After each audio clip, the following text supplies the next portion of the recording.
that Invincible in our opening reminds me, I've been watching My Adventures of Superman and it's cute. It's Oh yeah, really are cute. you liking it? Yeah, I'm loving it so far. I love Jack Quaid. Hey, all you minties, and welcome back to another episode of Reelz Talk with your host, the amazing Amanda, and my lovely co-host, the Uncanny Omar. Thank you. You're welcome. That's Hey, all I got. yeah, how you doing tonight? You ready to talk about the Turtles, The TMNT, turtles. Yeah, it's really weird to be talking Heroes in about a this. Half Shell? Yes, it's really weird to be talking about this particular movie because yeah, this is regarded, as a matter of fact, I think everywhere we looked, this was regarded as the worst or second worst, depending on where you went. It was either this or Teenage Mutant Ninja Turtles, the Michael The Bay fake movie. bombers? So yeah, it was either or, but yeah. Now, I grew up watching the Turtles, reading the comics, and of course the movies and the video games, and so I have a little different history than you do because the movies came out. Yeah. What, 89 was the first movie, then Yeah, 90 90. immediately was Secret of the Ooze, and then we had Yeah. this one in 92. So for you, did you grow up watching the cartoons and then watching the movies, or do you have any?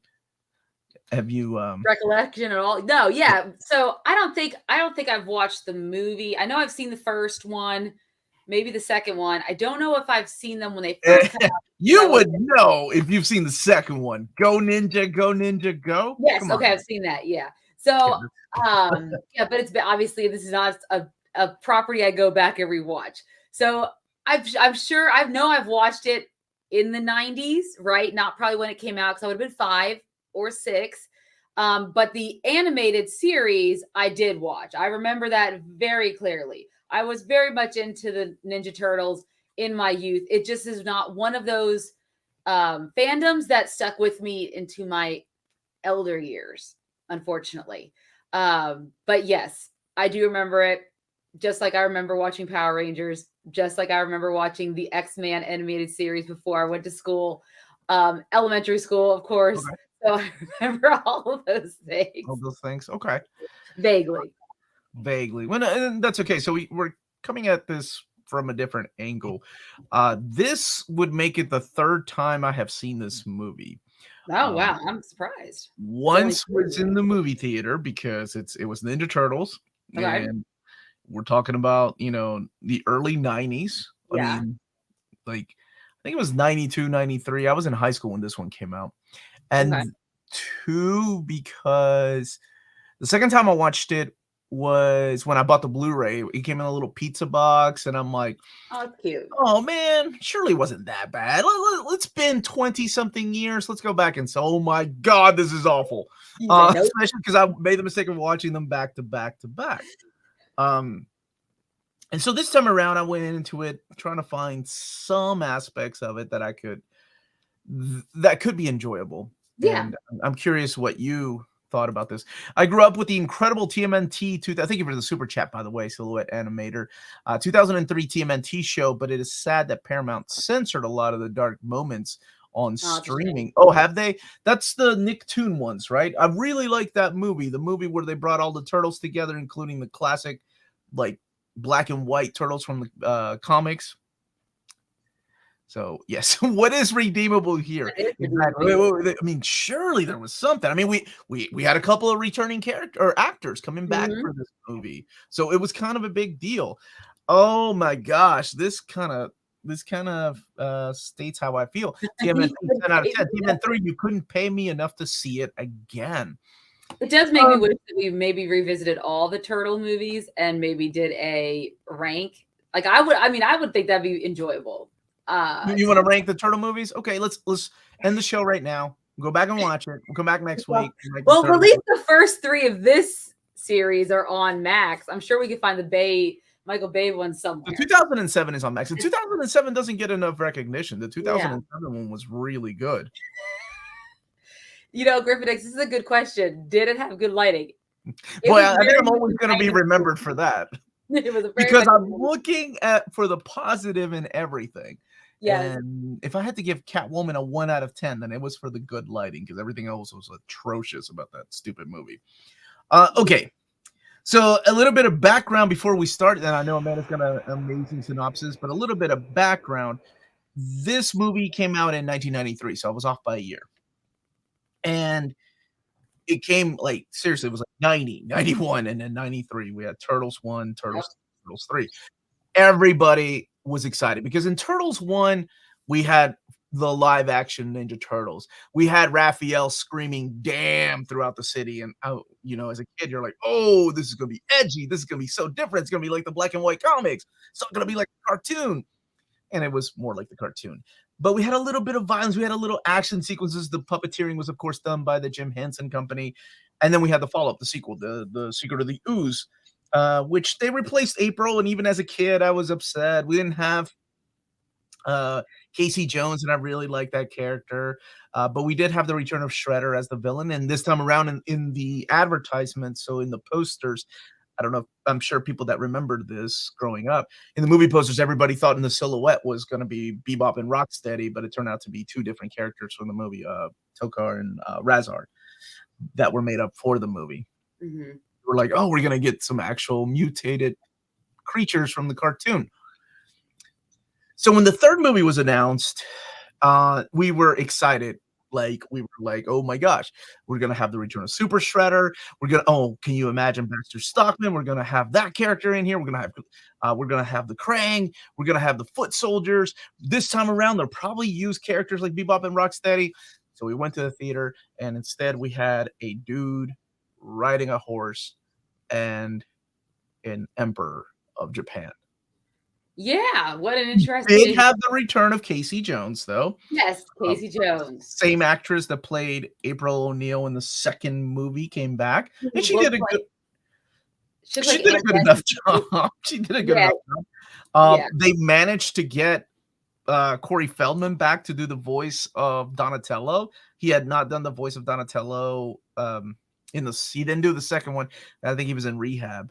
As a matter of fact, I remember the stories breaking out that they apparently took advantage of him being in rehab, getting out of rehab, and paying him $1,500 to do the voice of Donatello. But the same voice actors that did Mikey and Leo's voice came back to do their voices.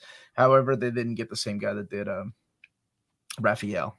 But that's just a little bit of background, a little behind the scenes of how excited we were. And then when the movie came out, it was something completely different. The biggest change was as soon as you saw the Turtles, because Turtles coming into the scene, into the opening, was a big moment for us kids growing up. Because like the first time you see the Turtles, you see them in the shadows, you see Raph, Sai, you see their weapons, and then you hear them, and you're like, oh my god, it's the freaking Turtles! And then they show up. And then in the second one, they do a still shot of the title, and you're like, this is so cool. In this one, I think they were dancing to ZZ Top. I can't even remember what the hell the name of it. I just saw the stupid movie. And immediately you're like, oh, that's not the same looking Turtles. They look a lot different. Why do they look a lot different? Because they are a lot different. Okay, Craig is saying, oh my. I get on YouTube. I can't believe you two are talking about this guilty pleasure of mine. My friends loathe it. I enjoy it. I was 7 when it came out, and I will still watch it to this day. Can't stop rocking ZZ Top. You do you, dude. And if you love this movie, more power to you all. God bless you all. God bless you all. Yeah. Oh, dude, you have a pet turtle. Her name is Donatella? That's awesome. That's awesome. Really all right. Amanda. Yeah. Give me the synopsis. What happens in this movie? Do I get my new mutants, or do I get new villains? Does Shredder come back a super shredded Shredder? You get no villains like that at all. This is the most interesting movie that I've had to watch so far. I feel like there's a whole middle section of stuff that happens, but it doesn't really catch my interest. But anyways, so I digress. Yes, Teenage Mutant Ninja Turtles number 3, not called Turtles in Time. That is not the actual. No, Turtles in Time was the video game. I think they might have tried to market it. It was based on the arcade and then the video game. That's another reason we were excited. We had a Turtles 3. What the hell was it called? The Manhattan Project on the Nintendo. So we were like, oh my god, it's going to be Triceratrons. We know what it's going to be. Nope. Go ahead. Well, this is before Marvel started, tying all of their stuff together. We're gonna blame Marvel for this one. Anyways, yeah, so it's directed by Stuart Gillard. It stars Paige Turco as April O'Neil, and I was looking at her, I was like, I've seen her before. First, I thought she was Aunt Becky from Full House, and I was like, that's not her. The woman who went to jail because I know the woman that went to. She didn't go to jail. She went to prison. Went to prison. I've been in jail. I ain't never been. Now I realize she's a mom of Clark in the 100, which is a show on CW, or was on CW. My daughter likes that show, which I don't know why she's watching it. Really? Oh yeah, it's a great show. Everyone should watch the 100. The ending I'm not a fan of. Anyways, stars Elias Koteas as Casey Jones and hell yeah, baby, Elias Koteas. I always used to get this guy and the guy from Oz really confused. Yeah, you know what I'm talking about? Yep, I know. Yeah. About, right? The guy that I thought that's who it was, and then I looked him up, and I was like, oh, that's not who it is. No, but he's one of those character actors. He looks like a beefed up version of this guy. He was in Law and Order. Like, oh yeah, SVU. That guy. I always used to get these two mixed up. Exactly. Yeah, he has that very similar look. You talking about, what is his name? It doesn't matter. Anyways, so the synopsis of this story is, we are in 1603 feudal Japan, and there is a young Prince Kenshin who does not agree with his father wanting to go to war, I guess, with the villages. And the father has kind of been influenced by this English trader who's promising him weapons, like guns and cannons that, of course, the English would have, and to help him fight this war against his villagers, I think is what I'm getting from it. And Kenshin is trying to stop this. And in trying to stop this, he finds this ancient scepter that when he activates it, it switches him and April's place, not their clothes, just their bodies, into each other's clothes. I have a lot of questions about the mechanics of this and how you have a lot of questions about this, really? Okay. Because the explanations later on that I can't remember. Wait, the purple turtle is Donatello. Purple turtle. Oh my god. Donatello. Okay, I was right. When he was explaining the weight and mass and stuff, I was like, okay, this still doesn't make sense when the turtles go back in time. I'm so sorry. I'm laughing so hard. I'm trying to keep a straight face. Okay. You're doing great. You're doing great. Right. So April has switched places with Kenshin, and she is in feudal Japan. They think she's a witch, but of course the English trader knows better. I think he knows that there's magic involved, but he takes her and imprisons her because he says he's going to get information from her. Plus, I don't know the feudal Japan samurai and Lord Kinaraga speaks English. I'm really not sure. Why do they speak English? They do. They have to trade with this dude, I guess. Not when they're by themselves and they don't have to speak English. Yeah. I don't make no sense. And while April's in prison, she meets a man with a beard who looks just like Casey Jones, who we later meet when we're back in New York. And it's another proof that when you cut a man's hair and put a beard on him, he's instantly 10 times more attractive. Really? Everybody hear that in the chat. I'm just saying, when you see not the Casey Jones with his long hair, he's very much of his time. 93, he's of his time. The way he talks, he could have stepped out of a Pauly Shore movie and I would not have known the difference. So, I wish because Encino Man came out the year before. Another a man at a time situation. I was like, oh, these are very popular back in the 90s, these kind of movies. Got long hair. Yeah. Absolutely. Yeah, they love doing that. So, Splinter is trying to explain that they need to send the turtles back in time to rescue April, and he assumes they're going to be replaced by monks who are of the same mass and weight. I'm sorry, it doesn't make sense. They're turtles. They're massive. They have the same mass as these. I can't tell if you're crying or laughing. I can't tell if you're doing both at the same time right now. It doesn't make sense to me. I can't okay. There's comic book science I can get behind, but this does not make sense. So I would have been okay if they just didn't explain it at all as why they were switching places. Anyways, so they use the scepter to switch places, but they don't switch places with the monks because the scepter wasn't with the monks. The scepter was with the King's Guard. So they end up switching places with the King's Guard, who at first Kenshin tries to attack, but then Splinter's like, no, you can't do that. Like, you're all on the same side, because Splinter is the wise old rat. And so they kind of make Casey Jones look over these guys and Kenshin, and he takes them out and lets them see what the 20th century is like in one of those fish out of water things. They want to take the TV back with them when they want to return, all that stuff. And of course, he's like, I think I might be messing up history. Yeah, probably.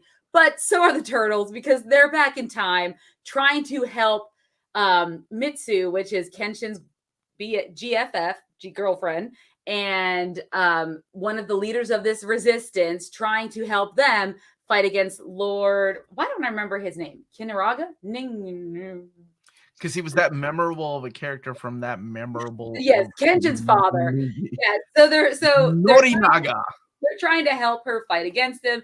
Meanwhile, they don't know where the scepter is. They try to make an alternate scepter, but it gets destroyed. And eventually they are able to find the scepter. The battle comes to a head where the Lord decides to not fight with Captain Walker and his weapons, and realizes that he needs to make peace with his people. And they're able to stop the Englishmen from doing what they do best, which is, being colonizers and sort. And they're able to save the villagers. There's a cute scene where Michelangelo has to perform CPR on a poor boy who is stuck in a burning building, and they all think he's doing witchcraft because they all think they're these monsters, these kappas, who apparently have been there before. I'm still not also quite sure about that, because the Kenshin's father shows Captain Walker or this scroll, and he said they've come back to haunt him. And I'm not really quite sure. Have they been here before? Because they sure don't act like they've been here before. It's a very common legend, like a mythical creature the kappa is in Japan. And they look just like them, though. So it's they're more like frog-like creatures that have a bald spot on their head. But I mean, if you saw an anthropomorphic turtle walking around, you'd be like, oh yeah, it's totally a kappa. Oh yeah, of course, yeah. And they have and also even though they switched clothes, it was really interesting to me that the samurai outfits would automatically just match with their very much not human face and body for like just switching clothes. That's very interesting to me. I don't know how that works, the science of that. I can't get around it. Anyway, so they end up saving the day, and throughout the film we see that Michelangelo and Raphael kind of want to stay there. Raphael likes that it's not the city, that there's clean water and all this stuff. And Michelangelo, I think, kind of develops a little crush on Kenshin's girl, Mitsu. And he wants to stay there because they feel more appreciated in feudal Japan, who just automatically accept them for what they are. They don't speak Japanese. They just speak racist Japanese. They speak very racist Japanese. It's like, oh, that's right. This is set in the 90s. So of course they're gonna make jokes like, what did he say? Kamazaki, and they were just like cracking up, and I was oh yeah, can't do that these days. You can't do that these days. You can make jokes like that. You can't make jokes like that. I mean, you can, but you're gonna get canceled, Turtles. Nobody wants to cancel the Turtles. Exactly. Go ahead. Yeah. So, anyways, they're all like, well, we'll all stay behind. But then, of course, Missy's like, well, you can't stay behind. We need Kenshin back. And that's not your destiny. Your destiny is to be where you are in your time. Kenshin needs to be here. And so able to convince them to go back. So they all end up returning back to their own time. Kenshin returns back to his time. His father basically surrenders to him, and they start to mend their familiar issues in feudal Japan. Meanwhile, in present day, the Turtles and April are all back. And why there's like a Casey Jones lookalike in the past, I still don't know. We never really I don't think they ever talked about why he kind of looked like Casey Jones. My assumption is they didn't want to hire another actor. And I'm curious, is there a director's cut of this movie somewhere that they explain why? Maybe they're related. Maybe they're related, but I guess I have to assume that. And Michelangelo is sad, and he doesn't want to grow up, and he's dealing with all this stuff. And then Splinter's like, let me do this Elvis impersonation with this lampshade, and you're going to feel all better. And brought him back. Brought him back, and they start dancing. And I mean, that's the movie, guys. That's Movie. that's it. There's This stuff that movie, happens between. what this whole movie could have been done in the span of about 10 minutes, like a scene in a movie that actually did something. They weight shamed the dungeon dude that was holding April prisoner too. They called him fatso or something like that. Yes. Oh my gosh.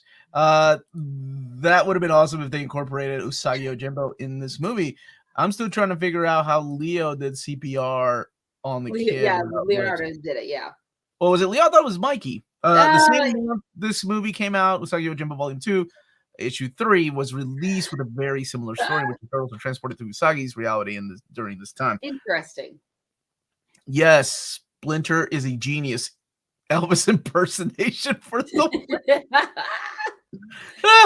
okay, not that I was a big fan of I made another funny. I wasn't a fan of that joke from what was that, Turtles 2? Yes. And then they go, Cowabunga! Oh man, I had these movies memorized when I was a kid because Turtles was life, man. It was comic books, Ninja Turtles. Life was great in the 80s and early 90s. Yeah. And then I think the death of my childhood was Turtles 3. I think I stopped believing it. After that. Dude, I have to silhouetted animator. Is that Tetsujin 28? Or what do they call it? Hold on. In America, Gigantor. That guy, is that who your avatar is? Tarzan boy song for the win. Oh my gosh. Yeah, this okay. Yes. The things that we liked about this movie. Let's go with let's do the positive, and then of course okay. I love the fact that we have, and man, the positive leads directly into a negative. But oh well. I love the fact that we have Elias Koteas back as Casey Jones. It was really cool that they got him back because he was totally missing the second movie. Not that there's anything wrong with Kino. Thought Kino was a cool addition. You know, Ernie, what was his name? Ernie, I cannot remember his last name. But complete misuse of the character. He's just a babysitter the whole time for these feudal Japanese guards and teaching them about the 1990s. Yep, and possibly bring up history.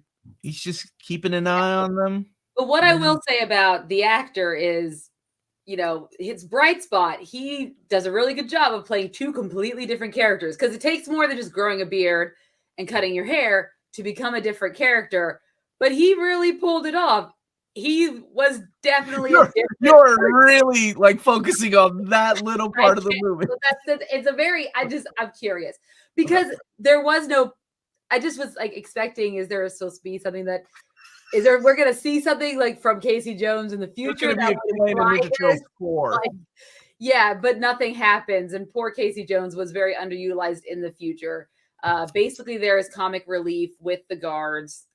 Because like I said, in this time period, when we were growing up, these fish out of water stories of people like out of time experiencing another time were very popular. I mean, we've got up until like 1999 and stuff.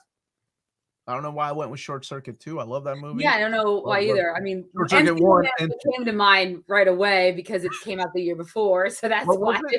What was Encino Man, where Brendan Fraser is the caveman, and then Pauly Shore. I am familiar with Encino Man. Okay, I hate Pauly Shore, but I love it. It came out before this, so yeah. And then later on, you have Kid and King's Arthur Court when they go back in time, and he's teaching them about stuff that in present day, and then of course Brendan Fraser does it again in Blast from the Past. And anyways, it's a very popular trope that was in the 90s, is what I'm getting at. So yeah, I did like him as an actor. I thought that was impressive how he's able to do these two different characters. He took that role on, did a pretty good job of that.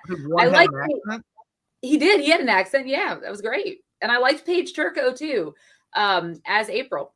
I thought she was adorable. Cute and spunky. Yeah, she was definitely spunky. Yeah, that haircut left a lot to be desired, but it was a 90s movie, so I'll give it a pass. Josh, of all the fish out of water movies, you went with the Black Knight. That was like late 90s, early aughts, wasn't it? With Martin? Yeah, I think it was early. I think it was early Like It might have been early on. 1999 or 2000. Like it was, yeah, something like that. Like I said, it was 2001, so it was like barely out of there. Like I said, it was a very popular trope or plot line in that time period.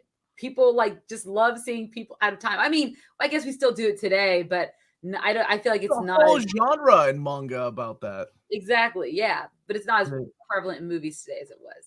Yeah. Say what you want. Cut you to hide. No, I'm just worried about your brain. Silhouette animator. Kid in King Arthur's Court is adorable.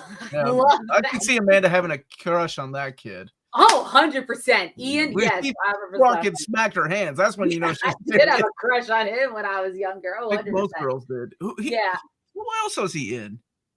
He went on to be in American Pie. Yeah, he's in American Pie. Yeah, he was in all the American Pie movies. Yeah. I'm sure he's been in stuff since then, but those are what I remember him the most from. Yeah. What else did I like? I like that they tried to give the things we liked. I like that they tried to give the turtles some interpersonal conflicts and existential crisis, while a lot of it was left to be desired on the cutting room floor, maybe, of the writing. They tried to give, like, you know, Michelangelo and Raphael this deeper, like, you know, they're not happy about their situation and where they're at. And yeah, that was cool. I like that. And I guess using feudal Japan is a good way to bring that out of them. I'm sure there's nothing in present day New York that could have also brought them out of that and made them realize that there's a bug by my wine that is that their life is pretty great. I don't know. But yeah, feudal Japan was a really good setting for that, clearly. This is something else I didn't know until after the movie that so apparently the studio caved after, because if you watch the first one's a little dark, it's a little gritty, and it's PG, but there's still good choreography, like fighting. In the second one, it seems like the weapons, like they didn't use the weapons as much as they did in the first one. And then by this one here, it just kind of got like forgotten, like there's no use of weapons and violence. Yeah. What would Leo say about this movie? No, I know, dude. I tell you what happened. He went to high school, got himself a girl, and he's like, "Man, I'd rather be with my girl than hang out with those two old people rating movies." Exactly. Are you getting an anime shirt on? No, it's a Fall Out Boy shirt. It's for those are anime. Nice. It is, but it's one of their tour shirts. In Japan? No, here in America. You can buy it. I think there's some kind of copyright infringement going on there. I highly doubt that, but okay. I'm sure they paid the copyright. I'm sure they had to pay an arm and a leg to Matt Groening for the name Fall Out Boy to begin with. Hey, I don't know if The Simpsons trademarked it, but it's fine. Should have. They were okay with it. They even put him in it. To not invent pizza in old Japan. Maybe they did. Maybe that's how we got okonomiyaki, right? Maybe that's how we got that. Yeah, maybe they did do it the whole time. Jim Henson Studios had no involvement in this film. That's no, right. They did not. Yeah. They pulled out of it. And you can tell with Splinter is my best example of like a puppet like that's lacking in a lot of ways. There it is. That's exactly what Leo always say. Read my Q&A. I was just reminiscing about Leo the other day with Melody. I love that little dude because he fucking loved Amanda, but he hated Maddie. You remember we were doing Old Reader, New Reader, and Maddie would say something, and he was like, "Fuck you, Maddie." Yeah, he did not. The funniest thing. This little kid was just cursing her out, and then he was like, "I'm sorry, I'm autistic," and he was like, "I'm not sorry, I don't care." That was very awkward. Best thing about 3 was the Listerine. Dude, I always think about Listerine when that stupid song comes on because that was a commercial they embedded in our head. Leo's got himself a girlfriend, man. He might be back when she breaks his heart. They always do. They always do. All right, what else do you like about this movie? I said I like the interpersonal conflict that they tried. They tried it. Yeah, you went deep, man. I was gonna go costumes, not bad. No, the costumes were awful. No, they were terrible. The costumes were awful. Like not even just the turtle costumes, but everybody else's costume was just It was a very poor Leftover? version of feudal Japan. Like I've seen better, like kimonos, everything. It was a very poor version of it. 100%. Everything felt like it was built on a stage. Vivian Wu, I guess that's another plus. She was cute. Oh, Mitsu? Yes, the girl that played Yeah. Mitsu. Mm-hmm. She was very cute. And she was a presence on screen. I felt like when she was on screen, she did the most with what she was given from this film. Glad to see Corey Feldman back. That's a Corey positive. Feldman coming back to reprise. Then Yeah, you showed me his singing career, and now I never want to go for it. That song was awesome. Yeah. Did you guys see what the suits look like nowadays? I did. They're stuff a nightmare. Don't look it up, Amanda. You'll have nightmares. Most of it was filmed in a field. I believe that. Very small That field. They built around it. Built things around it. I believe that. April got them flea market crap. Not very nice for the dudes who saved her life. Yeah. Maybe they like flea market crap. There are turtles living in a sewer, for crying out loud. I mean, what do you expect from How about the British bad guy? He felt more menacing than none of the bad guys felt menacing to me. Yeah, I mean, they felt like they were like just caricatures of villains that we've seen before and we'll see after that were better renditions of said characters. But I think that was the point too. He was supposed to be more menacing because the Japanese guy, there's just a misunderstanding, right? He's just at odds with his village, his people, and his son. And eventually he turns it around. But the real bad guy is, of course, colonialism. Duh. We all know that. Wow, you really reached there. I was really reaching. I'm going for the in-depth analysis of this film. Maybe you like this film more than you realize. Maybe are good. Or maybe I need some wine. Tarzan Boy had a little bit of a revival thanks to this film. 8 years after the song originally came out. Sadly, the main singer of Baltimore, the two-person group, passed away 2 years later. I just remember it was everywhere in the late 80s and in the early 90s because of the stupid Listerine commercial. And that's how I'll always remember it. And yeah, so anytime I see it in a movie, like I always think that. Have we seen the new TMNT movie? No, and I really want to. Yes. Which I guess we haven't talked about. I know you're gonna try to go tomorrow. Mm-hmm. And I'm going to try to take my kids on Sunday. If you want to, if you're up for it, and if you can, we could try to review it on Sunday, late Sunday night, evening. I cannot. I will be at another Fall Out Boy concert on Sunday night in Philadelphia. What the hell, man? Dude, you're going to put those people's kids through college. I wonder what Leo and Barth's interaction would be like in the chat. They would get on my damn nerves. Is what both of them would do. How did the Time Scepter end up at a flea market? Bit Renee from TMNT. I thought of because the Time Scepter is something from the comic books, right? Okay. Like from the Mirage comics, but it was never explained how anything gets around. Did Renee from the TMNT Mirage comics lose it? She has that's her signature weapon. Maybe that was something that they were gonna do, but then they were like, no. So no, we haven't seen it. I'm excited to see it, but I can't review it because Amanda's gonna be at the Fall Out Boy concert, and that's the only thing I can review for the next couple of weeks. We can review it like the day after. That's a Saturday. No. That's yeah, we'll talk about it later. We'll talk about it later. This made $54.4 million.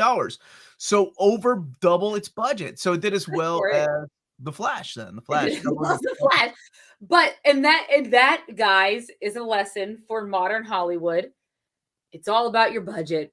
We don't need a $395 million Indiana Jones Dial of Destiny film because you don't need it. Wait a minute. No. Minute. That's some bad advice because that's how you kill the franchise, though. After this stupid movie, there was no fourth movie. There was a TV show a couple of years later with the plot of the fourth movie. What was it called? But at least they made their money back. That's all I'm saying. Yeah, that's with studios, but the fans were disappointed. By the end of this, it was the end of Ninja Turtles for a long time. They could have made a better Dial of Destiny movie. I haven't seen it yet. Okay, why am I even telling you? Why are you busting down? What did Harrison Ford do to you? Nothing. I love Harrison Ford. He's a national treasure, just like Paul Rudd. Y'all do a review about the 2 live-action TMNT movies. Absolute fire. Yes, this is the third one. We don't count the third one either. Wait, You say two. Are you talking about the first two preceding this, or the Michael Bay ones? Like, I don't know if I can watch a Stephen Nobody Amell movie calls right the now. Michael Bay movies the TMNT movies. Nobody does. Okay, because I don't know if I can watch anything with Stephen Amell. He's scabbing, it seems like right now. Or he wants to scab. Huh? Scabbing. Yeah. I mean, I'd watch it for Megan Fox. She's great in those. That's why people watch the Transformers movies. It was yeah, because it wasn't for I do remember Melanie like in the when she's on a motorcycle. I think it's in the second one, right? Like, yeah. Megan Fox, she was like leaning over all sexy. Melanie was like, "Oh my god, that woman is hot." And I was like, "Right?" But how about those cars? They're freaking awesome. The fourth TMNT CGI movie looked much better than the current one. I like that one. That's the one with Sarah Michelle Gellar as April O'Neil. I don't think any of the voice actors returned. And Mako was Splinter. Yeah, that one was fun. It doesn't get a lot of love, honestly. Oh no, Gabby Nova was asking about the Michael Bay once. You are okay. I knew it. Thank you. Okay. Yeah. Well, I know what my thumbnail's gonna be. It's gonna be Megan Fox on a bike. She's not even in a bike. Not even in. Wait, she's in the first one, right? She's in the second one. Yeah, she is. Yeah. Okay. That's how you get people, man. Megan Fox on a bike. So another positive, these guys do more quips than any actor in a Marvel movie. They outdo Marvel movies in how many times they want to quip and joke around. Want to blow their brains out immediately. Another reason why, tone it down with the quips. I figured they might have learned their lesson. They plan to make a fourth movie, which would almost become a direct-to-video, absolutely. But the idea was scrapped, ultimately revived this. So it was the next mutation. And those guys cross over with the Power Rangers, and everything has come full circle. See, Amanda? Yeah, it all full circle. Omar, did you ever own those TMNT hardcovers that look like pizza boxes? No, because I like my Ninja Turtles the way they came out and the way I read them in black and white. And those are the works, and those are colored. And there's nothing wrong with colored comics. I just prefer them the way that they were, or the way that I remember them. Yeah. Yeah, 2007 was kind of a continuation, but an alternate timeline like Next Mutation was. My kids and I really like the 2012 to 2017 series. Like, they couldn't really get into the original cartoon, and I don't get it, because if you go back and watch it, it's hokey as hell. But the new one was pretty solid. At first, it was like Jason Biggs doing the voice of Leo, and then I think he said something stupid that got him canceled. This was like all around this time. So then it was Seth Green that came in to do the voice of Leo. And he's the one who's produced. Did he direct the new one or just produced it? Seth Green, not Seth Rogen. Oh, sorry, wrong Seth. Yeah. That's the only reason I'm not excited about this movie, because I'm not a fan of Seth Rogen. I don't like any of his properties he's done. I wasn't a fan of what he did with Preacher. So this movie. Didn't he do? I thought he did something recently that you do like. As a producer? Yes. Maybe. What is it? It wasn't Sausage Party. Invincible. He's a producer on Invincible. You like that show? Yeah, I do. Mm-hmm. Yeah. Mm-hmm. Yeah, I do like and The Boys. He's also The Boys. You like that show too. You like some things that he has produced. Are you turning this into Let's Prove Omar wrong? Like, I feel like we're doing that every week. Ever since I made a mistake. I can't help it. But I know he's done really important things, because he's also shat on Marvel a couple of times because his other properties that are superhero related have done so well, and Marvel's been in a big rut. Over the last a big red. Okay, so back to this. No more proving Omar wrong. Don't like that. Okay, what didn't you like about this film? I think I kind of started talking about some things I like. What did I not like about this film? Oh my god, so much. The animatronics, the fighting choreography, the sets, the costume designs, even the oh my god, like the mouth, like when they move, it was just like a broken robot that would not stop, and they're like, fuck it, we're just gonna have to dub it. I don't care, we're out of money. Here's what I don't get. So I know there are men in these outfits, these costumes. Okay, what? Yes, right. I know they're not actual turtles. So they're moving around, and they're talking, and they're trying to blend in, right? And they're acting very exaggerated, like, and as they're acting very, throughout the movie, they act exaggerated with their motions. Like, if you were, and the way they acted reminds me of how people in costumes act on stage at like a Disney live show at Disney World because they're trying to make sure the whole audience can understand and interpret what they're doing, except we're in a movie and you don't need to do that. But they're like, we got to go this way. And I'm like, what are you doing? What is happening right now? And yeah, that was a lot for me. That was a lot for you? Yes. You couldn't handle that. No, I just it was a weird acting choice or a weird directorial choice. Like, make sure you exaggerate your movements because people clearly will not assume that this voice belongs to that turtle if you're not moving yourself in such a way to make sure they know you are the turtle that's talking. I feel like at any point, that voice room, the dubbing room was a nightmare. I'm pretty sure the director was like, just come to my house. We'll do it from my house. I have a studio. And they all got together and drank and they just talked over each other. And on top of that, they were delivering the wrong lines. Because it felt at times like, why is Mikey saying that? That really sounds like a Leo line, but whatever. It seems like the script was just all over the place. Yeah, I really wanted to find something in this one that I enjoyed. And I guess the things that I like, which is so weird, but yeah, I did like. I mean, Corey Feldman, right? Lost Boys, Goonies, oh my God, License to Drive. That movie was my childhood. Like, I was License to Drive was what set up my high school. I was like, this is exactly what high school's gonna be like. I'm gonna get my driver's license. It's gonna be awesome. It was okay. Here to chime in with the rest. Answer is yes, obviously. Well, sometimes you go back to these movies that are rated horribly because critics can be harsh and movie reviewers can be harsh. And sometimes, beautiful movies like The Flash just get dunked on for absolutely no reason. Or Zack Snyder's Justice League, like a wonderful, beautiful film. It's getting dunked everywhere, even in the Barbie movie. Even in the Barbie movie. Beautiful Panda. What's up, Jack? Perry? ¿Cómo estás, hermano? Might be having a Mandela effect. Might be. Oh yeah, with the crossed comment with Seth Rogen. I don't know. Yeah, maybe. This movie was TMNT done by your local improv troupe group in their 40s.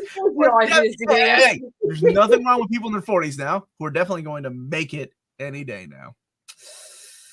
Or people in local improv troupe groups. I remember Siskel and Ebert commenting that all they thought about during the film was how torturously hot it must have been. Well, that was always a case of the first two movies. The first two movies, the actors were the body actors were passing out because they got so hot inside of the suit. I think by the third movie, maybe that's why they look awful. Maybe they developed some way to like keep them cool in there. Josh, why'd you super chat that weird ass question? You enjoy Microwave Baby movie more than the Microwave Baby? He's talking about The Flash because they put the baby. Oh, it's like, are you talking about Salo?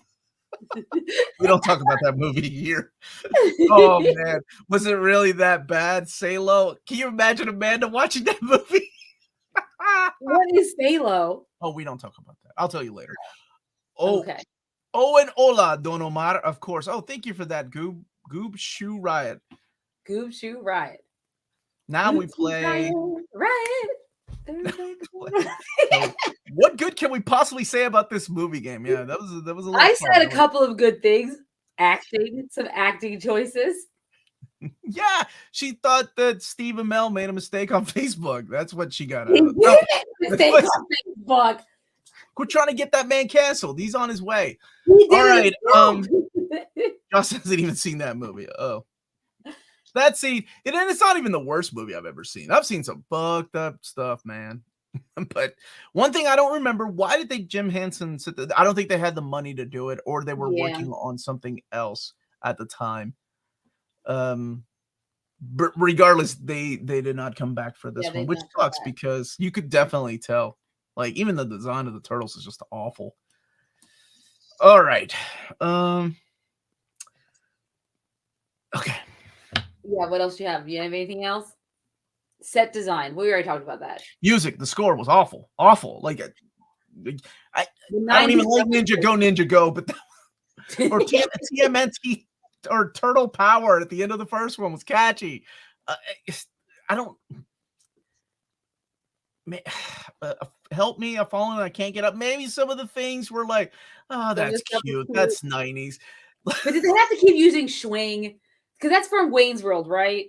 Of course, from Wayne's World. Why do they have to keep using it? Like, they use it a lot in the film.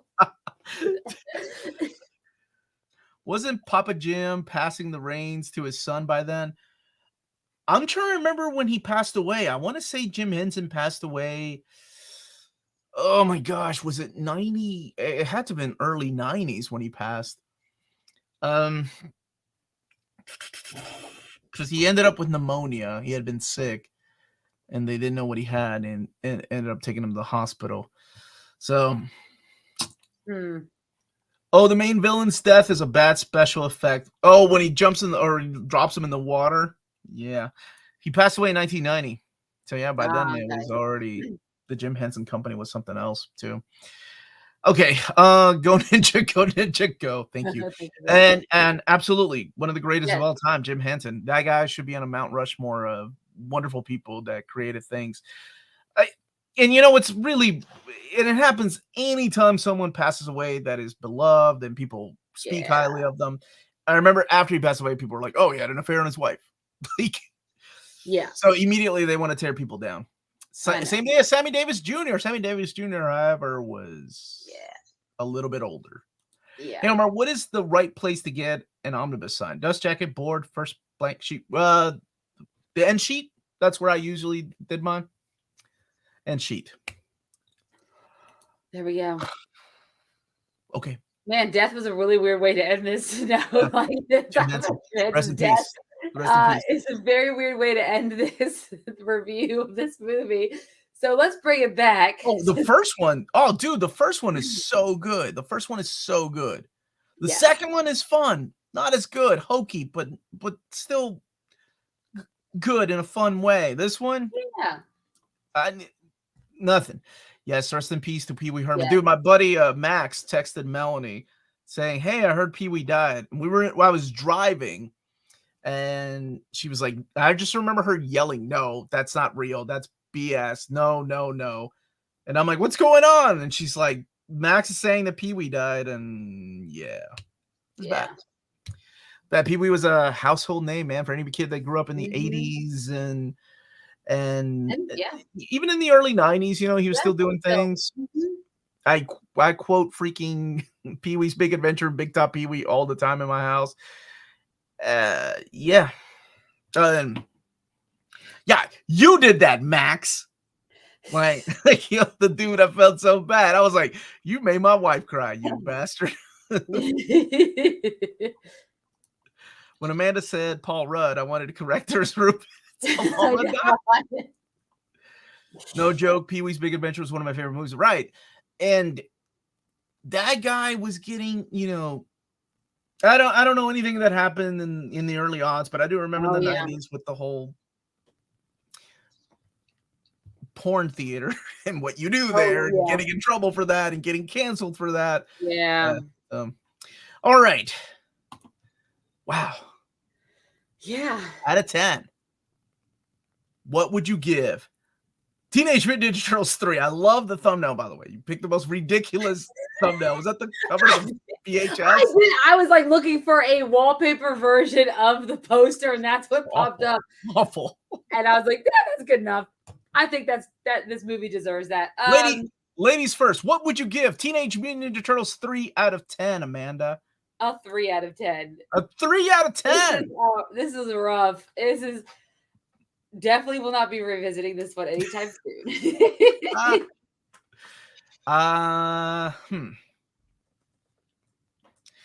This is bad. This one is bad. It's not Catwoman bad. Maybe the saving grace is some of the actors coming back. 4 out of 10. Okay. 4 out of 10. 4 out of 10. Yes. Yeah.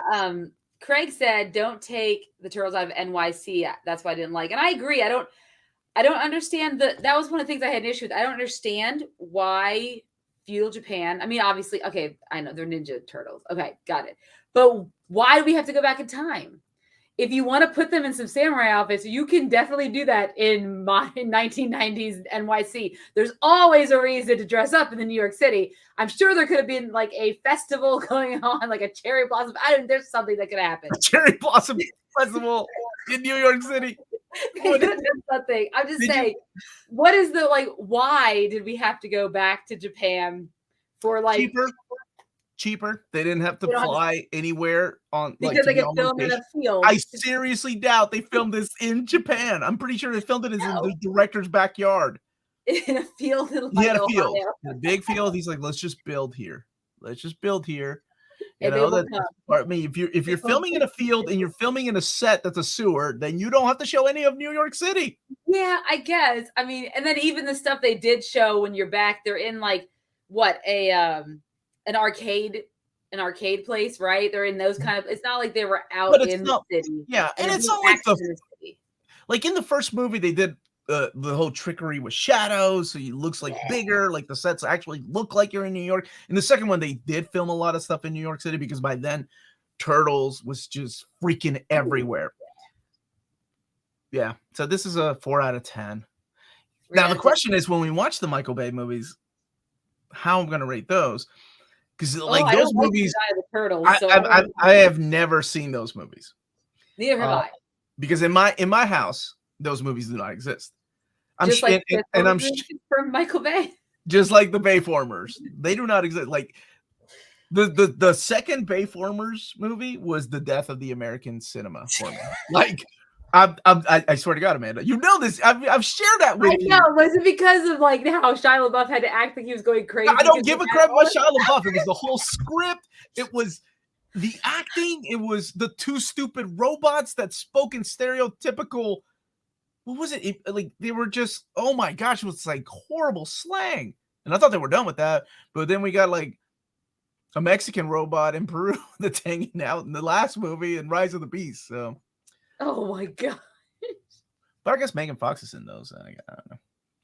Bumblebee's good. We reviewed that one. Michael Bay gets 10 out of 10 just for Fox's bunch. What were you gonna say? I think you. I was like Skids and Mud Flap, thank you so much.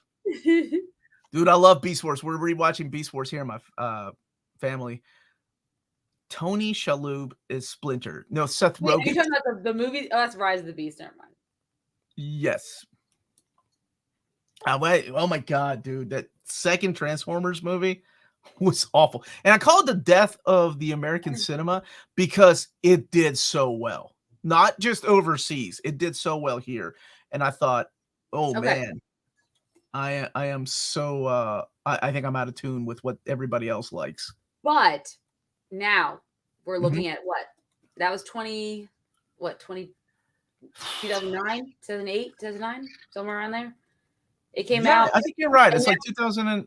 Yeah. And now we're like almost 10 years later, whole decades passed. And now, same said films doing shit at the box office. So maybe, just maybe, people are I'm faster than everybody. Of that stuff.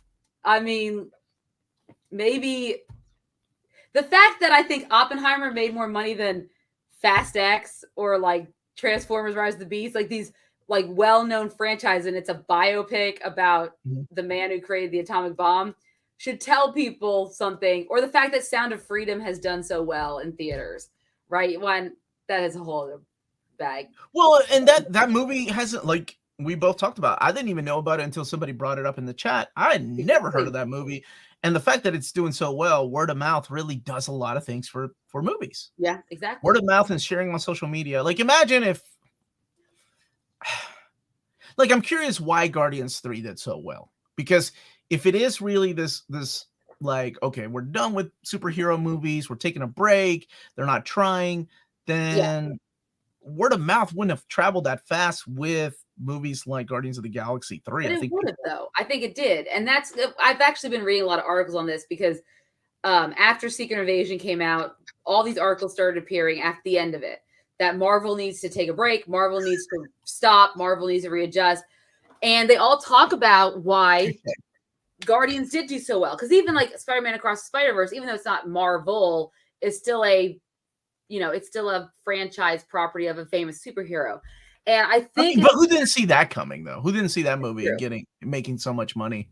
Who did? That's a good question. Who did not see that coming? Because I saw it coming a mile away. Anyway, but what works in Guardians' favor was it had been a long time since we've seen the Guardians on screen, and James Gunn had built up a lot of goodwill with those characters, right? Ant-Man never had the goodwill with the audience members like the Guardians did, right? I mean, the movies did fine, but they didn't do like what Guardians 1 or 2 did, right? And so I think you had a lot of that. And then once word of mouth came that, man, this is a really good story. There's a lot of great stuff in it. It's going to make you cry. And then people started going to see it because they're like, well, I have to see it now because it's better than Ant-Man and it's better than Shazam 2. So I think that had a lot to do with it, but it's about quality. And I think people are looking for that instead of quantity, which is what Marvel's been throwing at us.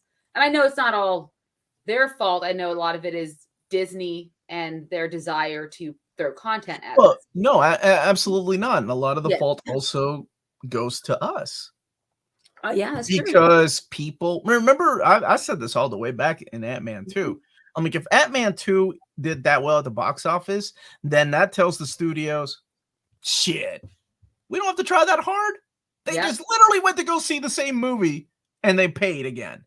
Yep. And it did that well at the box office. Now, of course, that happened it was the movie that happened before Endgame, and everybody was just wanting to know what's going to happen in Endgame. Maybe it would connect. Yeah. Yeah. So I feel like movies like that just didn't help the whole, studio seeing the numbers and they're like, well, we don't have to try that hard. We could just repeat the same plot over and over again and keep people coming back. Yeah. Who knows? I'm curious to see where this all goes. I'm curious to see where the whole Gunverse goes. Did you hear the latest thing about Gal Gadot? I have it pulled up. Apparently, so now I'm confused. I'd rather watch old Santo movie than El Muerto. So she had an interview with comicbook.com in August 2nd. When did she interview with them? I have no idea. Maybe at San Diego Comic-Con, but somebody should have. I can't imagine. I'm surprised it wasn't Hollywood Reporter. 46 people in the chat, but only 34 likes. Y'all better Hulk smash that like button. Thank you so much, brother. Thank you so much. All right, here we go. Guardians of the Galaxy 3, Fast X, Little Mermaid, Elemental. I forgot about that movie. Flash, Across the Spider-Verse, Indy 5, Barbenheimer, MI7, Rise of the Beast, and Haunted Mansion. It's a lot of movies. It's a lot of movies that came out this year within a short span of time. A lot of competition. Competition. So it was hard for a lot of those to break through. And it's not that it's hard for a lot of them to break through, but I think it's just a matter of, Mission Impossible, I think, is the one who's, suffering the most. That was a surprise. I'm surprised. I think it really hurt them to call it a part 1. I think it hurt them to put it out. I don't think they could have predicted the marketing or the grassroots marketing of fans with the Barbenheimer thing. I don't think they could have predicted that. But I think maybe they thought they had a safe bet. But when Oppenheimer was going to take a lot of their IMAX theaters the next weekend, I'm surprised that at that point Tom Cruise didn't say, let's move it, because by the next weekend we lose a lot of our IMAX theaters. So why don't we move the film? Right? In my mind, that would have, once they saw that, he tried to fight it, and instead of fighting it, I would have just moved the film because he's the one who's suffering. A lot of those films are not doing great, right? But MI7, it's already down at number 4 or 5. Sound of Freedom's still making more money than it. Yeah, like I said, I sent you that text. Barbie was number 1 again this weekend. Oppenheimer 2, Sound of Freedom 3, Mission Impossible 4, but it's like less than $12 million. That's a third weekend. That's a large drop off for a film that, again, costs a lot of money. I was going to say, that one cost a ton of money to make, and it was, man. Yeah. That dude, I can't see Tom not pulling through with the next one, though. What they'll probably end up doing is re-release this one before the second one comes out in the theater, and they'll make their money back. It's a good movie. It's an excellent movie. Yeah, and I think they'll just see a lot of other movies were coming out, and people may be tired of franchises, like you say. And Barbie starting some. Fast X Barbie debut. was new, and of course, Barbie is a target audience of women, right? If you're smart and you're like, and you're a you're a production company, then you say, hey, maybe we should focus on 50% of the world's population that may go to the movies. And Yeah, you said it best. Women Yeah. spend more money than men do on products. It's a I fact, mean, unless me we're talking too. about Omnis. Unless you're talking about Omnis, Unless but we're talking about Omnis. well, and I remember, so Omar and I had this conversation about that, and I said, I bet if you cross-reference all the people who went to see Barbie with all the people who spent thousands of dollars on Taylor Swift tickets, who she has enough money to pay $5 million in bonuses to her truck drivers alone because of how much money has been made on her tour. I feel like that Venn diagram, the middle would be very wide. And I feel like people forget about our demographic, the women sometimes. But we can come out, we can bring things and make them popular if we wanted to. Just and we like to spend money on stuff. That will I swear that will open up doors to other movies very similar. You're gonna, like I said, when that movie came out, like you're gonna be seeing a lot of movies like that. A lot of these companies, a lot of these production companies are gonna start buying up IPs, whatever the hell it is. Like I am interested to see the other Mattel movies because I don't know about this dark Barney movie with Daniel Kaluuya. I don't know what that's gonna look like. I'm thinking we're gonna start seeing. I joked, but oh my god, I think it's gonna happen. We're gonna start seeing artsy Wes Anderson type of Transformer movies. And I left Always an Instigator's comment on here. For a second. Wakanda Forever did 859 million, so 13 more than Guardians 3. That was also the whole, like, how are they going to do this? Like the curiosity of like your lead just passed away. How are they going to handle that? Are they going to handle that with care? And I'm sure a lot of it had to do with that. Yeah. Omar downplayed Barbie and it cost him the Flash. Yeah. Me and Tom Cruise, man. We say that. Our word. Yeah, but we say that. But if it wasn't for Barbie, Warner Brothers wouldn't be able to make up for the astronomical loss of the Flash. So, because remember, they're both Warner Brothers movies. Did we just say astronomical loss? They can't be that big, dude. No, it's not astronomical. No. If you're watching the same YouTube channels I'm watching on the analysis, everybody likes to exaggerate on YouTube. Stop.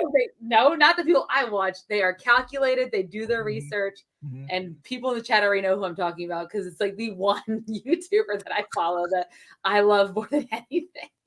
Thor 4. Oh my God, Mom! I love Mom though. Both did about $800 million too. I did see the news about Donny Cates, and there's a lot of stuff that, behind the scenes stories going on that none of my business, so I can't share. Well, shoot. Okay. Flash was like the black hole of budget. I mean, it wasn't the biggest loss for WB though. They've had bigger bombs. Flash is just one of the biggest ones, I think, because they decided to release a movie with a controversial lead that a lot of people have immediately separated from. And then on top of that, they said, hey, none of this matters because we're rebooting the universe. And that was a huge mistake. Yeah. Holy crap. Doctor Strange 2 did 955 million. Good for them. I like that movie. Yeah. Good for them. Yeah, people hated that movie. I dug it. I thought it was good. I like Sam Raimi though, so it was a very Raimi movie. That's for sure. Oh, it was a very Raimi movie. Yeah, it was. No, it was a good movie. And so what's interesting about that is, and they do make a lot of money at the box office. Those did, but I think a lot of people are looking more of, this is where I think, like, with why did Wakanda Forever do so well? Thor: Love and Thunder, these were all, of course, and Doctor Strange. You have at this point, they already were making a lot of money. Ruxpin and Stretch Armstrong. No, dude, we're the wrong. It has to be a horror movie because it only feel like that would work very well. Here's the thing, Alex. No, man, they're not looking at us anymore, dude. Our time is done. It's all about the women now. We gotta Polly do Pocket movie, and I the cannot Polly wait for a Pocket Polly movie. Pocket. We're gonna do the little what's that little baking thing? The baking oven, the easy bake oven movie. I'm trying to think of all the stereotypicals. The strawberry shortcake, that one. You know, movies No, from what that they need era. to do is the mall game where you go shopping at the mall, or Pretty Pretty Princess where you have to get all the jewelry and the crown at the end. Those games that were very clearly geared towards my dad. Our time is done, Alex. It's time to cash out, baby. We gotta. Yeah. It's the ladies' turn now, and that's okay. We had a good run. But Bayformers really did us in. Come on, Amanda. No, These you're movies right. did well No, because the and I'm not saying majority of that, us but they also all enjoys the came. MCU. You're right, Chris. They do, but they also came prior. Like, I mean, when the Multiverse of Madness came out, what, the beginning of 2022, right? May 4th, 2022, right? So that was like, and then Wakanda came out. No. They all have something around it, right? Like Doctor Strange. Yes. Doctor Strange. Everyone's interested in. Okay, now he was just in Spider-Man, which just happened that winter, right? That came out in 2021, right before. And so everyone was like, "Oh, well, he was in that. What's going to happen now?" That was it was intrigue, and that obviously made a lot of money, right? That was $1 billion movie, and so people were intrigued that, and then what we're going to do with Wanda. So that was very interesting. A lot of people were interested in that, and of course they had Sam Raimi. Thor: Love and Thunder was still going off the goodwill of, well, it's Taika Waititi, and everyone loves it. And then Wakanda Forever had the goodwill of. But even writing the goodwill doesn't explain. I mean, if it was as bad as people made it out to be, then people would have said, "Don't go watch this; it'll break your heart." And people, yeah, I feel like a lot of those movies. If you look at it, it's about. Go ahead. But if we're talking about a movie that made $800 million, then that is definitely a lot of people going and watching it the second time around. Well, now Thor: Love and Thunder only made $760 million, so it didn't make 800. It still made a lot, but that's again, a lot of money. It's their international that does more than the domestic. Okay, so So then the Flash did better internationally, I assume, right? In the countries that they're allowed to be shown. I'm gonna look it up for you. Yeah, actually, 60 million more, but yes, it did do better than domestically. It did it. Dude, I had the biggest crush on Soleil Moonfry. Oh my gosh, I had the biggest crush on her. And when they brought her back as an adult Punky Brewster for the Punky Brewster show, I think I was like the one of like 2 people that watched it. I don't think anybody else did because it got canceled quick. It was the whole reason I ended up getting, was it Paramount, I think, or Peacock? It was the whole reason I got Peacock. Yeah. But I think Josh put it great. After so people still saw Love and Thunder. I think a lot of people still went to see it because they're like, it can't be that bad. And then everyone realized it was that bad. Mm-hmm. And while Wakanda Forever could still have the goodwill of Chadwick Boseman, what are they going to do? Honoring this man and his legacy. So that still had that going for it. But once Ant-Man came out, we already had people who are not a fan of Love and Thunder, not a fan of Eternals, not a fan of more. By that point, a lot more of the shows had come out too, and people were disappointed in a lot of the shows. So I think that had it. And then, of course, it's Ant-Man. It's not Iron Man, Captain America. And I think that's what started having a direct reflection on the box office of Ant-Man, because it didn't really have anything. I mean, people were interested in Kang, but not that interested in Kang. They're more interested in Kang versus all the Avengers, not Kang versus Ant-Man. Well, what happens is, though, the issue with Kang is that by now I'm not the only one that's tired of whimsical villains. So when he showed up in Loki, people were like, ugh. But then they were like, oh, wait, this guy might be more menacing. Then the next time you see him is in Ant-Man and Wasp. And you saw that a bunch of giant ants took him out. And you're like, that's going to be the new Thanos? What's going on with that? I don't know. I'm not saying there's superhero fatigue, but there definitely was a drop in quality when it came to these movies for not just us. And I go into these movies and I do want to enjoy them, but unfortunately, sometimes things just don't deliver, and I can't help but talk about the things that don't deliver, and it's just part of what we do here. Yeah, But we it do is. enjoy. But I mean, it's not like Amanda always takes up for these movies too. It's not like I do. she's bored or something. We're No, looking I'm forward not. to I Loki. will go see I'm every Marvel. looking forward to Loki too, and I didn't even like season 1 at all. No. Well, and Loki 2 is now being like called, is this going to be the savior of the MCU? Because its trailer broke a lot of records as far as Disney Plus trailers on YouTube. So, and a lot of people, I mean, Tom Hiddleston has garnered a lot of goodwill. And I know you weren't a big fan of Loki, but that's one of the, I know I liked this I first season like a the way lot, he and was a lot of written. people really did like the first season Mhm. because they are, really coasting on that charisma of Tom Hiddleston and Owen Wilson and their comedic duo, which was really great. So I'm hoping that the series does well, because that's another reason why I think we started to see a drop off at once Ant-Man and the Wasp came out. Because by then we've had how many shows, and then the dwindling interest of said shows, and then most recently with Secret Invasion, which it's didn't get as many views a lot of people liked, not as it wasn't as well received as I think that Disney and Marvel was hoping for either. So I mean we're still far away from the nail in the coffin. I don't think we are. It's not there we're just- yet.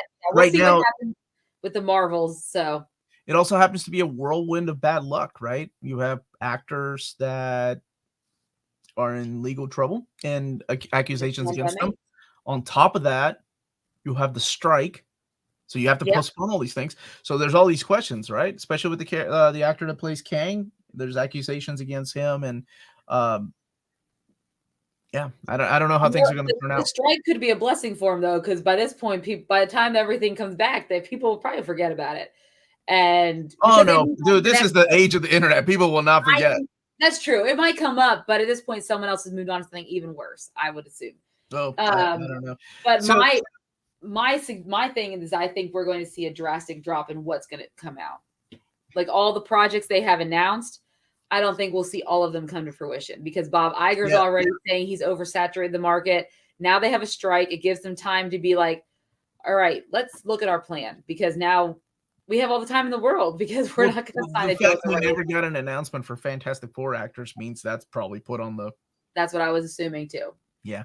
I think the Godot Wonder Woman announcement is pure Puerto Rican bullshit, endorsed by DC to try. No, not Puerto Rican PR, dude. Public relations. I just said Puerto Rican.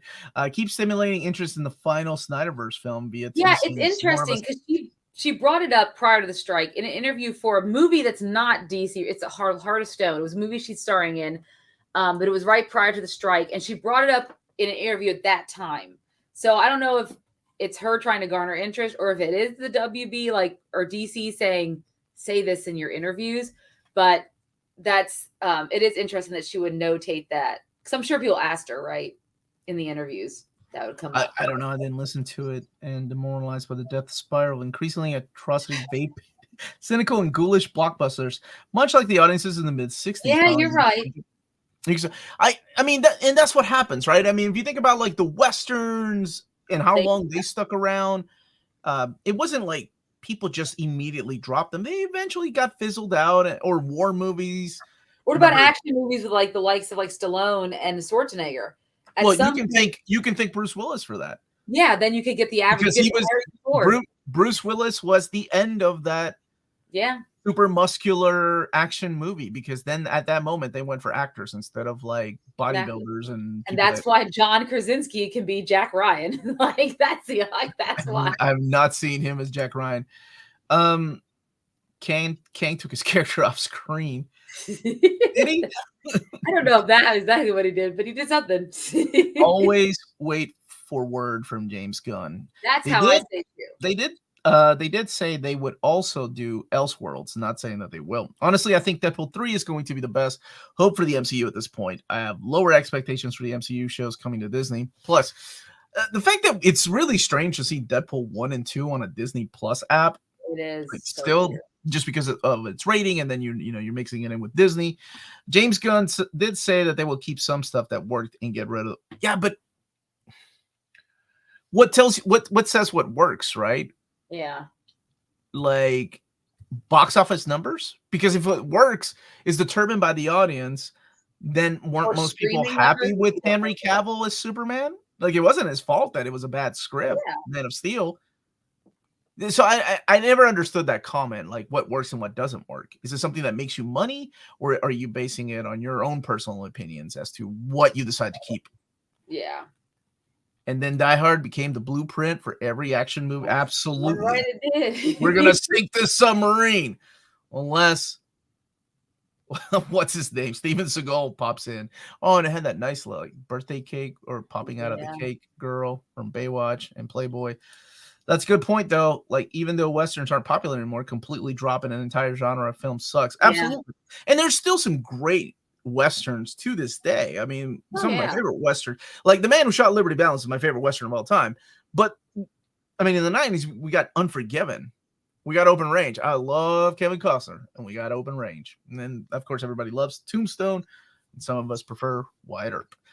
Yeah. But then you think about, like, so in the mid 2000s, we had this burst of, this the reason why Seth Rogen is as famous as he is, the Judd Apatow reign of comedy, right?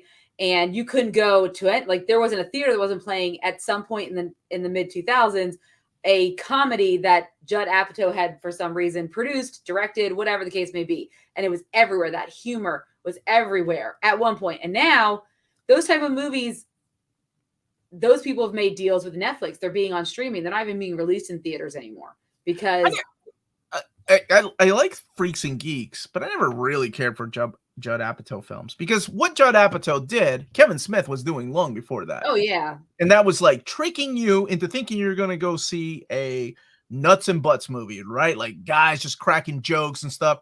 But instead, you're really seeing a love story, which is exactly what Kevin Smith did. It's the same formula. Yes. But for some reason, Judd Apatow was so much more successful.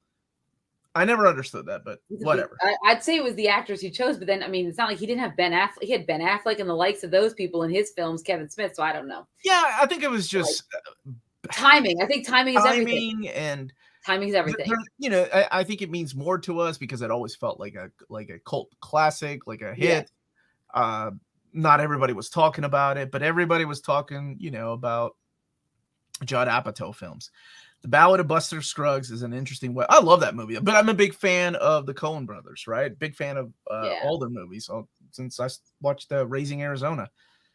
So No Hard Feelings was a good comedy movie for the summer, in my opinion. No Hard Feelings. Yeah, I heard. So it's Jennifer Lawrence was starring in it, and yeah, a lot of people said it was a great movie, a return to the raunchy comedy, and she actually did really well. Wow, how raunchy are we talking about? I think it's rated R. It's pretty raunchy. So basically, the premise is these parents are trying to get their son laid, and so they hire Jennifer Lawrence's character to do so.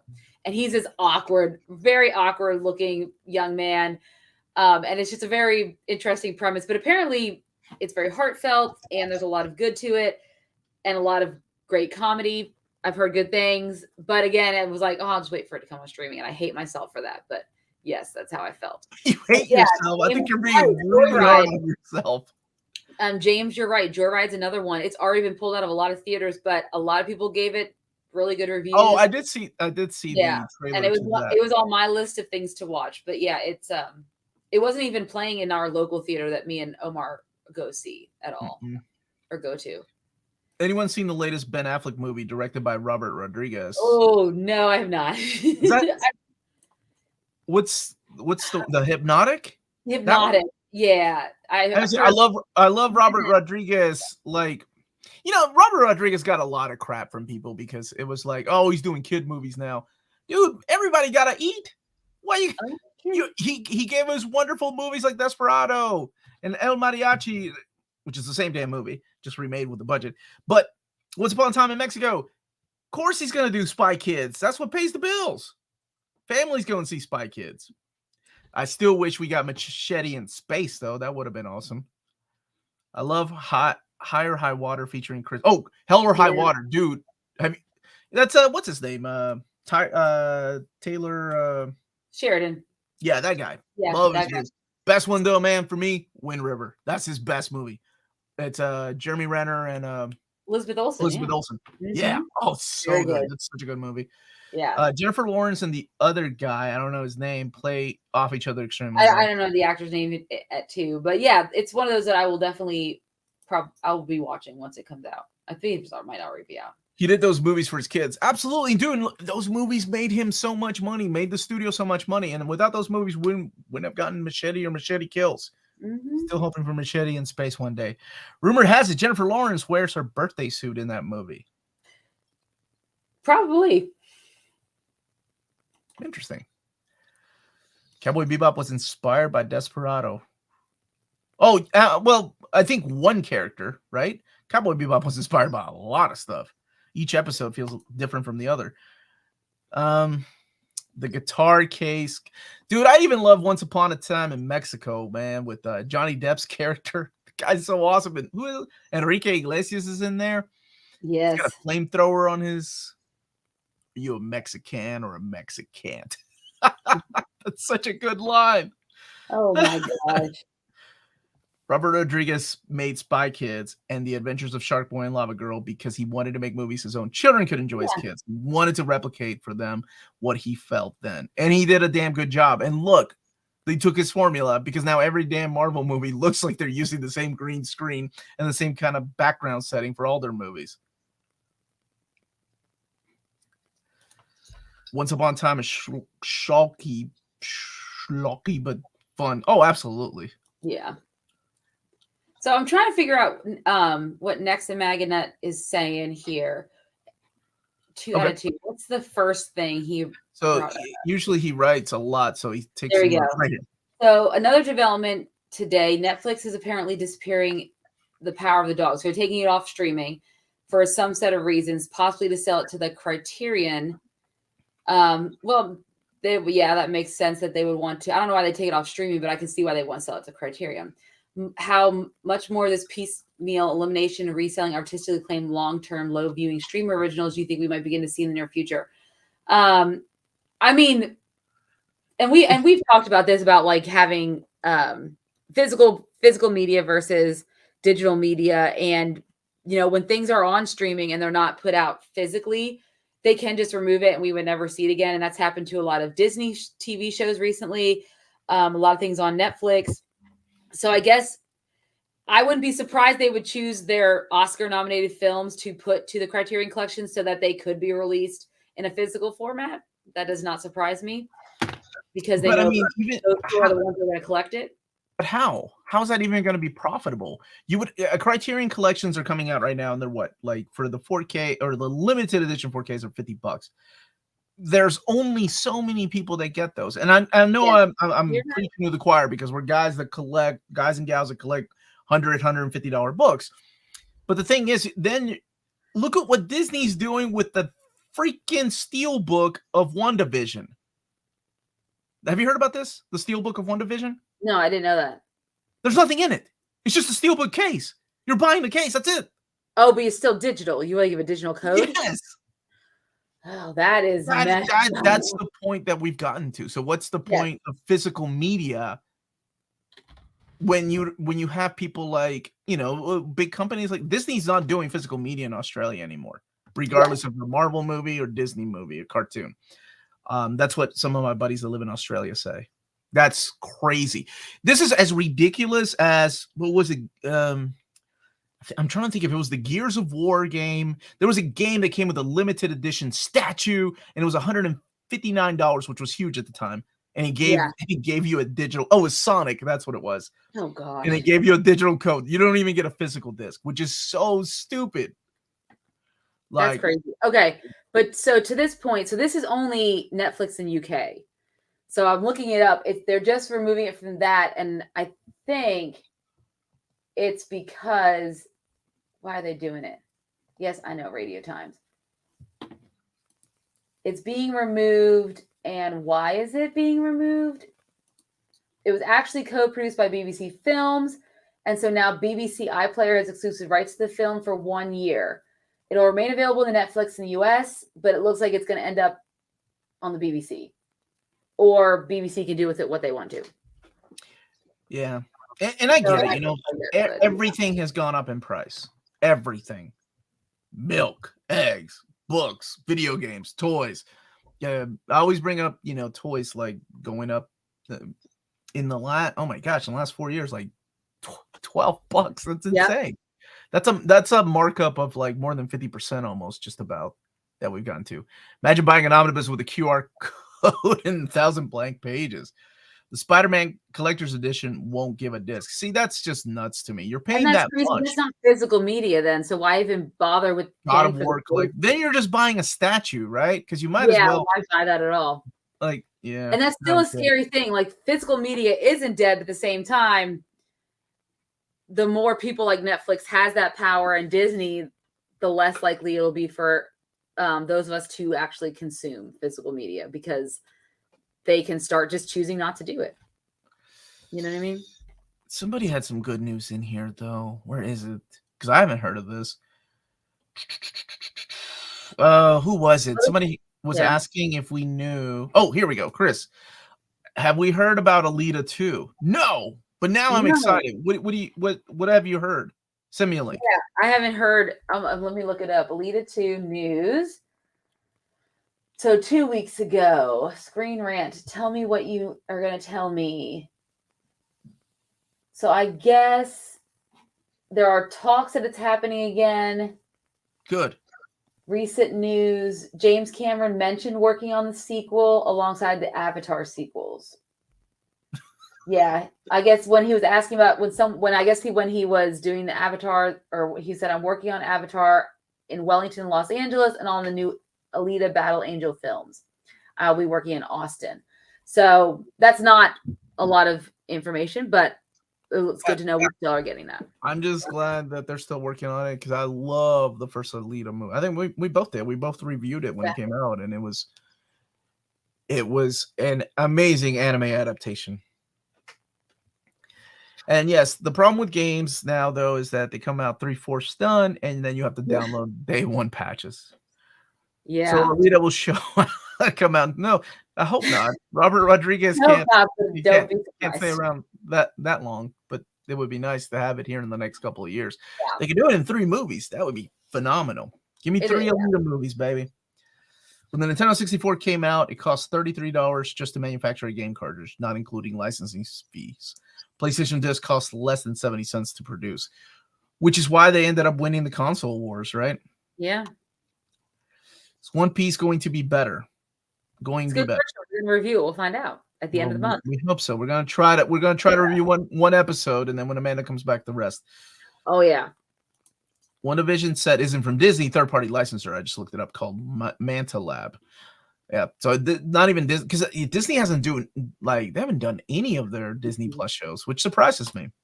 Yeah, I mean, I just don't see them doing it in the long term, in the near future, releasing anything digitally. Someone earlier in the chat said that Guardians 3 would be the last thing they were going to release on physical media. Yeah, physical.